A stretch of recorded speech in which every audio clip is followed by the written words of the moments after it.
कि टूट गया आशियाना कि टूट गया आशियाना बिखर गया परिवार।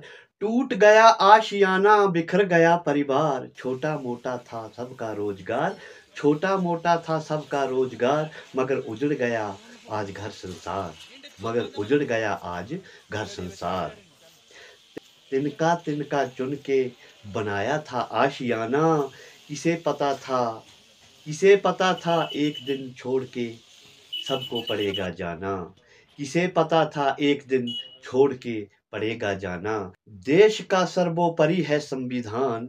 देश का सर्वोपरि है संविधान। करते हैं हम कानून का सम्मान। करते हैं हम कानून का सम्मान। पर हमारे परिवार का कौन रखेगा ध्यान। मगर हमारे परिवार का कौन रखेगा ध्यान। छिन गया सब रोजगार।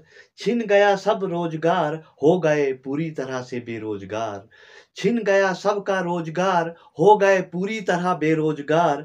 कहाँ है आज सरकार। कहाँ है आज सरकार। थोड़ा बहुत तो करो विचार। थोड़ा बहुत तो करो विचार। कैसे चलाएंगे हम अपना परिवार। कैसे चलाएंगे हम अपना परिवार। बड़े ही दुख भरा है ये समाचार। बड़े ही दुख भरा है ये समाचार। जी हाँ, नमस्कार दोस्तों। बड़े ही दुख भरा समाचार है ये आज। और मुझे तो बहुत ही दुख लगा क्योंकि हमारे चुरा में ही हुआ है ये। हमारे चुरा में यहाँ नकरोड़ एक हमारा छोटा सा बाजार था।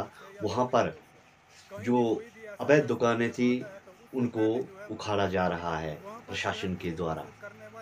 अब कानून के आगे तो किसी की कुछ नहीं चलेगी, चाहे सरकार हो चाहे आम नागरिक हो, क्योंकि कानून जो होता है वो सर्वोपरि है। जो हमारा संविधान है वो सर्वोपरि है। उसके आगे किसी की नहीं चलेगी। लेकिन दुख तो लगता है जिन्होंने बड़ी ही मुश्किल से बड़ी ही मुश्किल से बड़े संघर्ष के बावजूद अपनी दुकानें खड़ी की थी, अपने मकान बनाए थे, उनको आज उखाड़ा जा रहा है। तो दुख तो लगेगा ही लगेगा क्योंकि काफ़ी पैसा खर्च होता है, काफ़ी मेहनत लगती है। तो इसके बारे में मैंने ये 4 पंक्तियाँ बोली हैं अभी।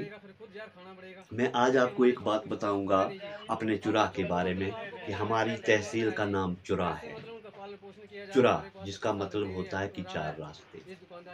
कभी हमने ध्यान दिया होगा या नहीं दिया होगा कि चुरा, हमारे चुरा का चुरा कौन-सी जगह है? वो हमारे चुरा की जो नाभि है, आप देख लो नकरोड़ है।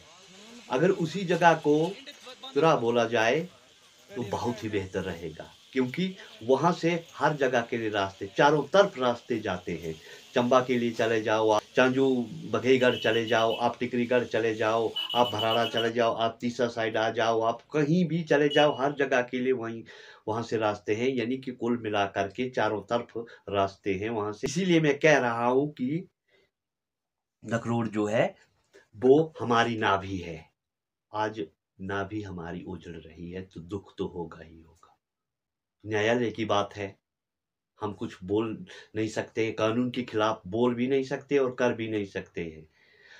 लेकिन यहाँ पर सरकार को थोड़ा ध्यान देना चाहिए कि इन लोगों के लिए कोई रोजगार का साधन तो देना पड़ेगा क्योंकि इतने लोग, लगभग 100 150 दुकानदार थे वहाँ पर, सभी बेरोजगार हो गए।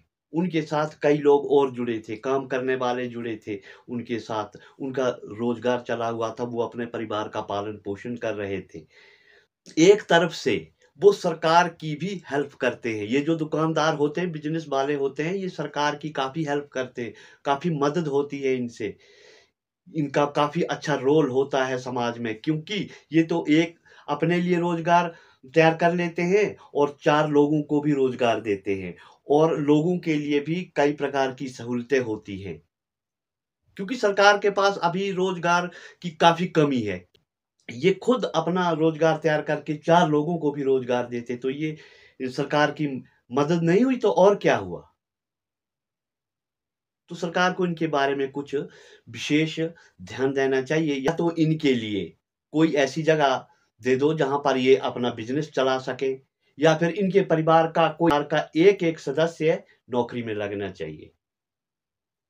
यही हमारी भी दरख्वास्त रहेगी सरकार से, क्योंकि देखो कितनी मुश्किल से जिनको 50-50 और 60 साल हो गए दुकानदारों को, आज उनकी दुकानें उजड़ रही हैं, तो कितना दुःख लगा होगा। ये वही समझ सकता है जिसने मेहनत की होती है। तो ज़्यादा लंबा वीडियो नहीं खींचूँगा मैं। सरकार से, प्रशासन से मेरा यही अनुरोध रहेगा कि इनके लिए कुछ ना कुछ उचित व्यवस्था की जाए।